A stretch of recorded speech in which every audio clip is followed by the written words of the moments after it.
اور اللہ نے اہم حکم یہ بھی بیان کیا کہ جب عورت کو طلاق دو تو جہاں وہ طلاق کے بعد نکاح کرنا چاہتی ہے اس کے نکاح میں رکاوٹ مت بنو، کباب میں ہڈی بننے کی کوشش مت کرو۔ یہ بھی زمانے جاہلیت میں ہوتا تھا اور آج بھی ہوتا ہے۔ فلا تعضلوهن ان ينكحن ازواجهن، اگر تم نے چھوڑ دیا ہے اس کو، عرب اس کو غیرت کا مسئلہ بنا لیا کرتے تھے کہ ہم نے چھوڑا ہے تو اب ہم کہیں اور اس کی شادی نہیں کرنے دیں گے، ہمارا معاذ اللہ یوں کہتے تھے تھوکا ہوا مال، جیسے آج بھی لوگ کہتے ہیں ہم نہیں کہیں اس کو نکاح کرنے دیں گے۔ اس سے بھی قرآن نے کیا کیا؟ منع کیا۔ اور اس سے بھی منع کیا کہ اپنی مرضی سے زبردستی اس کا نکاح بھی مت کراؤ طلاق یافتہ کا۔ ینکحن ازواجہن، اپنے سلیکٹڈ شوہر سے نکاح کرنا چاہتی ہے تو تم کباب میں ہڈی بولو نہیں بنو، یعنی اس کو یہ رائٹ ہے کہ وہ جہاں چاہے نکاح کرے۔ یہ بھی خرابی ہے آج کل بعض علاقوں میں، یہ خرابی ہے کہ بیوہ کو یا طلاق یافتہ کو نکاح تو کرنے دیتے ہیں لیکن بعض علاقوں میں دستور ہے نکاح ہمارے ہی خاندان میں ہوگا، آپ ہمارے خاندان سے باہر نہیں جا سکتی۔ اس کو بھی قرآن نے کیا کیا؟ بولو ختم۔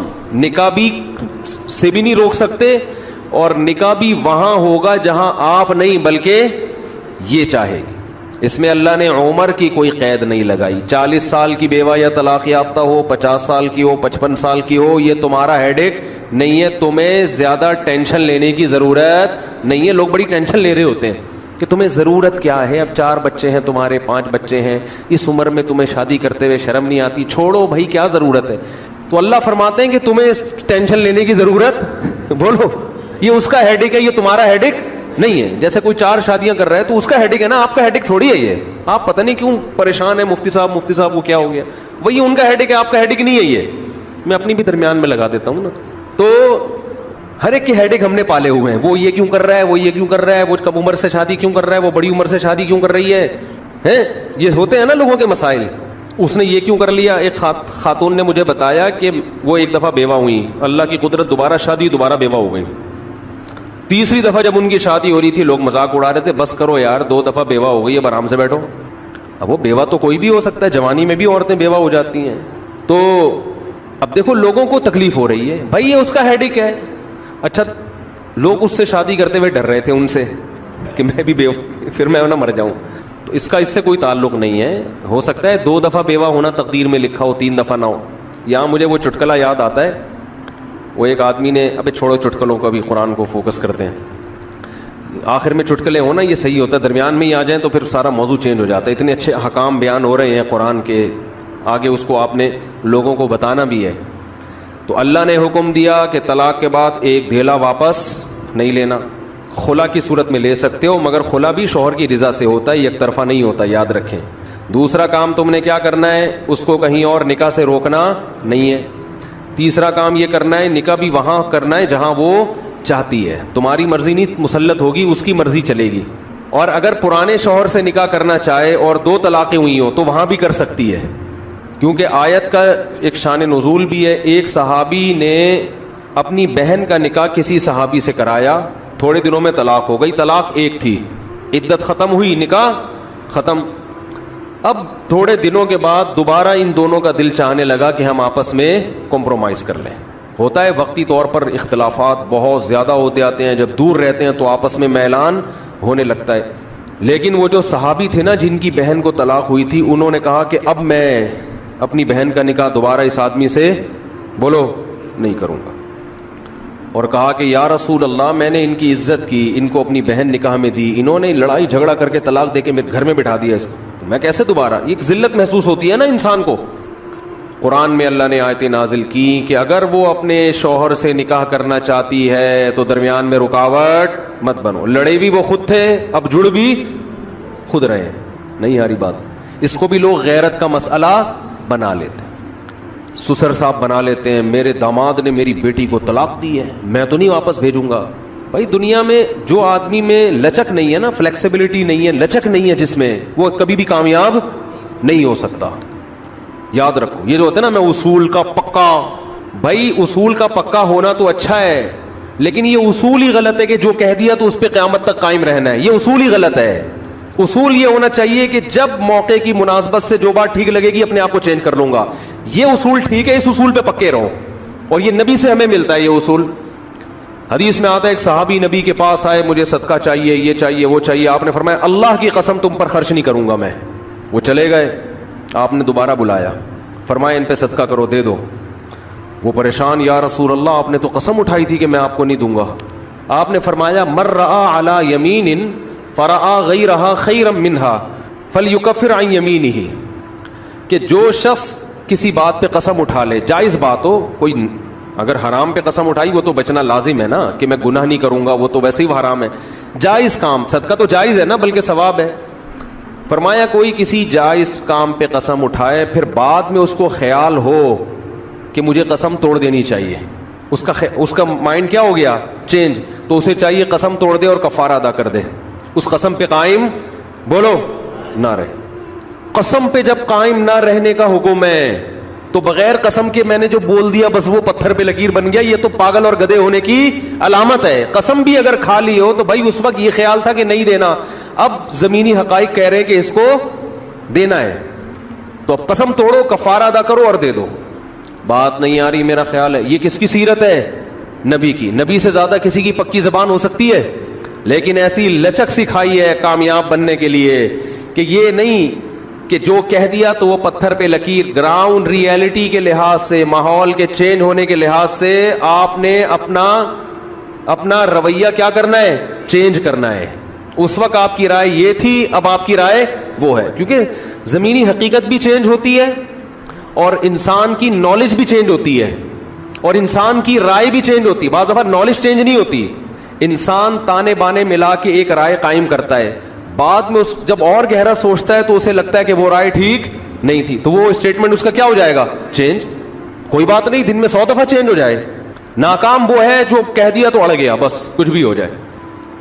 اب دیکھو, ایک آدمی آپ کو مستحق نظر نہیں آ رہا تھا, آپ نے کہا اللہ کی قسم تجھے میں صدقہ نہیں دوں گا, تو فراڈی ہے. بعد میں پتہ چلا نہیں فراڈی نہیں ہے, آپ کو نہیں, میں نے تو بول دیا تھا میں نہیں دوں گا. بھائی اب فراڈی ہونے کی بیس پہ نہیں دے رہے تھے, تو اب پتہ چل گیا یہ فراڈی نہیں ہے. بعض دفعہ پہلے بھی پتا تھا فراڈی نہیں ہے, اب بھی پتہ ہے نہیں ہے, لیکن پہلے خیال تھا کہ نہیں دینا چاہیے, اب خیال ہے کہ دے دینا چاہیے, تو رائے چینج کر لو.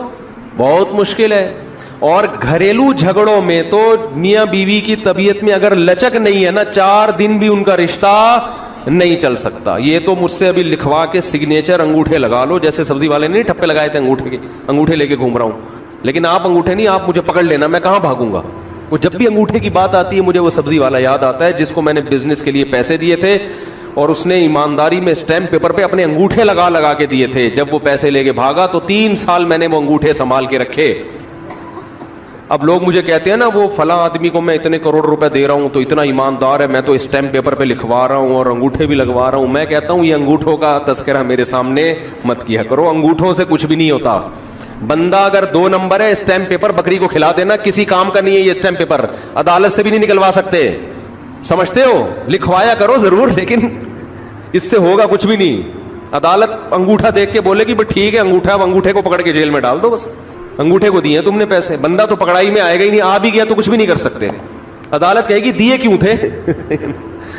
تو پیسہ دینے سے پہلے 100 دفعہ سوچا کریں. خیر, تو کیا بات چل رہی تھی, ابے انگوٹھے کی بات کہاں سے آئی. ہاں, لچک پیدا کرنا چاہیے. میاں بیوی کا رشتہ تو ایسا ہے کہ اگر آپ کہیں کہ جو میں نے کہہ دیا بس وہ کیا ہے, آرڈر از آرڈر, تو بھائی اس کا مطلب آپ میدان جنگ میں کھڑے ہوئے ہیں, دشمن کی فوجیں آپ کے سامنے ہیں, اور آپ ایک فوج کی کمانڈ کر رہے ہیں کہ گولی چلانے کا آرڈر دیا تو کیا کرنا ہے.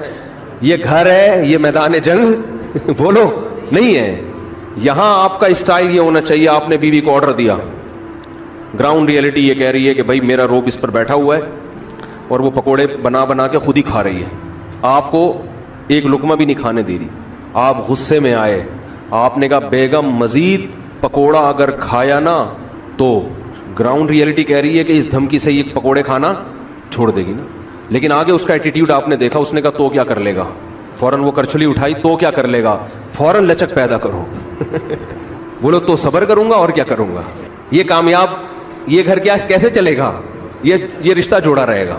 اگر آپ نے اس کے ایٹیٹیوڈ دیکھ کے, اس کی پیشانی پہ سلوٹیں دیکھ کے اپنی دھمکی کو واپس نہیں لیا تو یہ گھر کیا ہوگا, پکوڑے تو کھا لو گے آپ, لیکن آپ کے بچوں کی ماں مارکیٹ سے شارٹ ہو جائے گی.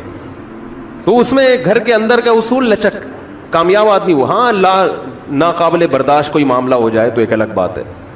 تو اللہ نے کیا حکم دیا کہ اگر ڈیورس ہو گئی ہے پھر دوبارہ ملنا چاہتے ہیں تو کباب میں ہڈی بولو مت بنو، ملنے دو ان کو، کوئی مسئلہ نہیں ہے.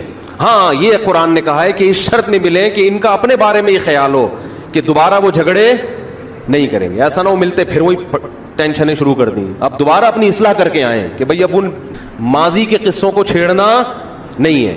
لیکن یہ ایک یا دو طلاقوں کے بعد ہے، 3 طلاق کے بعد نہیں مل سکتے جب تک کہ کہیں اور نکاح نہ ہو جائے اس کا.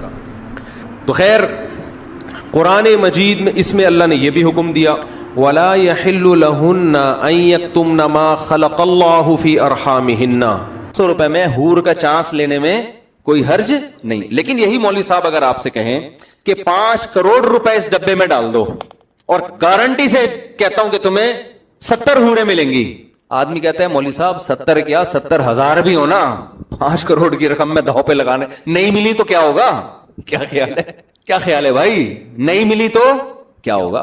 چوڑے میں آ جائیں گے. 5 کروڑ یہاں والی جو ہے وہ بھاگ جائے گی ہماری جو اپنی حور ہے. جب سارے پیسے اس کو پتا چلیں گے نا حور کی بھیٹ چڑھا دی ہے اس نے، تو یہاں والی کیا ہوگی؟ وہ بھاگ جائے گی.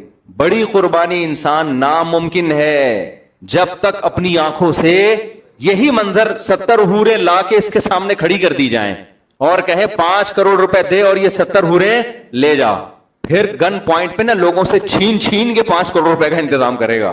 سمجھ میں آ رہی ہے بات کہ نہیں آ رہی؟ تو اب میں اس سوال کو دوبارہ لے کر آتا ہوں کہ بھائی میرے پاس اگر یہ آپشن ہوتا کہ میں اسلام کو خدا نخواستہ چھوڑ دیتا تو اسلام مجھے یہ آپشن دے نہیں رہا. وہ کہہ رہا ہے آخرت میں تمہارا کیا ہوگا؟ بے تحاشا نقصان. بلکہ اسلام تو مجھے کہہ رہا ہے کہ اگر کبھی موقع ملے اللہ کے راہ میں لڑنے کا اور جہاد تم پہ فرض ہو جائے تو جان بھی دینی پڑی تو آپ کو جان دینی پڑے گی. غزوہ تبوک میں ہوا نا جہاد فرض عین ہوا، بہت سارے صحابہ جنہوں نے بڑی بڑی قربانیاں دی تھیں. غزوہ احد میں قربانیاں تھیں، غزوہ بدر میں ان کی قربانیاں، پھر فتح مکہ میں وہ شریک تھے، غزوہ خندق میں انہوں نے پیٹ پہ پتھر باندھے، بھوک پیاس برداشت کی، اپنے گھروں کو قربان کر دیا. حضرت ابو سعید خدری رضی اللہ تعالی عنہ 10 سال کے نبی کی خدمت میں آئے، یا رسول اللہ میرے باپ بھی احد میں شہید ہو گئے، میرا بھائی بھی احد میں شہید ہو گیا، گھر میں کمانے والا کوئی بھی نہیں ہے، آپ ہمارے ساتھ تعاون کریں. بتاؤ میرے پاس اگر کوئی آتا، میں کہتا یار اس آدمی نے میرے لیے اتنی بڑی قربانی دی ہے کہ باپ بھی شہید کروا دیا، بھائی بھی، اور گھر میں اب کوئی کمانے والا نہیں ہے، میں بے تحاشا چندے کا اعلان کرتا کہ نہیں کرتا کہ یار یہ تو میرا خاص وفادار آدمی ہے. نبی نے اعلان نہیں کیا. نبی نے کیا فرمایا؟ من یستعفف یعفہ اللہ. جو اپنے دامن کو مخلوق کے سامنے ہاتھ پھیلانے سے پاک رکھنا چاہتا ہے نا، چاہتا ہے اللہ بھی ہمیشہ اس کے دامن کو مخلوق سے پاک. ہاتھ کس کے ساتھ سامنے پھیلا رہا ہے؟ پیغمبر کے.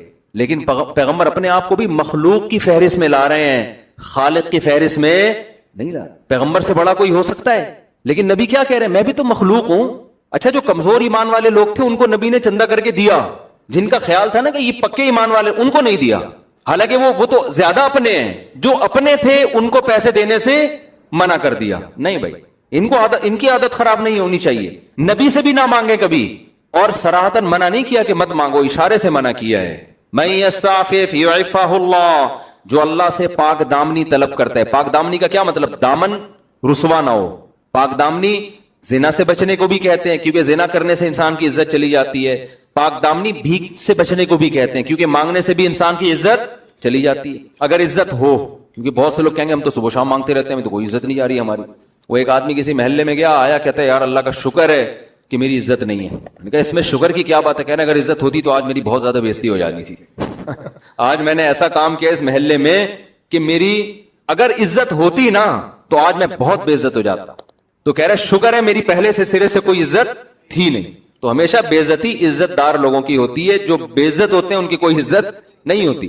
تو بھیک مانگنے سے عزت جاتی ہے ان لوگوں کی جن کی پہلے سے سوسائٹی میں کوئی عزت ہو. تو نبی صلی اللہ علیہ وسلم نے فرمایا من یستعفف. جو اللہ سے پاک دامنی طلب کرتا ہے یعنی اپنی عزت بچانا چاہتا ہے، اللہ بھی اس کی عزت بچاتے ہیں. کیا مطلب؟ اسے بھیک کے داغ سے ہمیشہ کے لیے محفوظ کر لیتے، غیب سے اس کے لیے روزی کا انتظام کرتے ہیں تھوڑا صبر کر لیا جائے نا, پیٹ کاٹ لیا جائے, بھائی کسی سے مانگنا نہیں ہے, تو اللہ پھر مدد کرتے ہیں. اللہ کہتے ہیں اس نے نہیں ہاتھ پھیلایا نا, اب میں اس کو لوگوں کا محتاج نہیں ہونے دوں گا, لیکن صبر کرنا پڑے گا.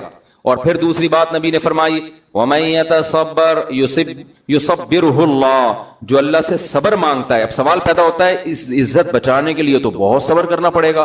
10 سال کا بچہ جس کا باپ بھی شہید ہو گیا, جس کا بھائی بھی شہید ہو گیا, ماں اکیلی گھر میں ہے, وہ کیا کہے گی, بھائی ہم نے اپنے خاندان کے سارے لوگ تو لٹا دیے, اب ہم فاقے کیسے برداشت کریں. تو ٹھیک ہے, عزت اہم چیز ہے, صبر کتنا کرنا پڑے گا اس کے لیے. لیکن نبی نے اگلی جملے میں یہ بتا دیا, من یتصبر, جو اللہ سے صبر مانگتا ہے نا, یصبرہ اللہ, اللہ اسے صابر بھی بنا دیتے ہیں. یہ صبر بھی کس سے مانگو, خالی پیسے نہیں اللہ سے مانگنے.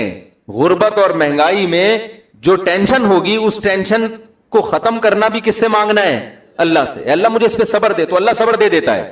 اب آپ مجھے بتاؤ, اتنی بڑی قربانی, باپ شہید, بیٹا شہید, اور گھر میں فاقے, اور نبی نے بھی, حالانکہ نبی چندہ کر کے دے سکتے تھے, دوسروں کو بھی تو دے رہے تھے نا, جبکہ یہ امید ہو کہ میری مدد بھی کر سکتے ہیں, خالی ہاتھ واپس بھیج دیا.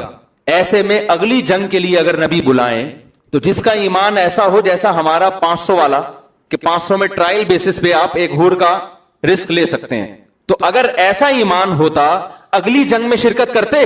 بولتے کیوں نہیں میرے بھائی, کبھی بھی نہیں کرتے. لیکن انہوں نے ہر جنگوں میں نبی کا ہمیشہ ساتھ دی. بدر میں شریک ہونے والے, احد میں شریک ہونے والے, خندق میں تو کتنی ٹینشن تھی.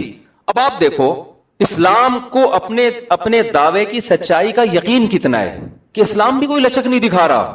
تبوک کا جب موقع آیا نا, تو تبوک سے زیادہ سخت, اگر آپ تاریخ اٹھا کے دیکھیں, ایسا لگتا ہے کہ اس سے زیادہ سخت کوئی آزمائش کا موقع تھا نہیں. احد میں بھی لڑائی بڑی سخت ہوئی ہے, لیکن وہ تو لڑنے کے بعد پتا چلا نا کہ سخت ہوئی ہے, پہلے تھوڑی پتا تھا. تبوک میں پہلے سے پتا تھا کہ اتنی ٹینشن والی لڑائی اب تک عالم اسلام میں ہوئی نہیں ہے, کہ بہت لمبا سفر, انتہائی شدید گرمی, اور کھجوروں کے پکنے کا ٹائم, جو پورے سال باغ پہ محنت کی ہے وہ پھل توڑنے کا وقت ہے, اور رومیوں سے لڑائی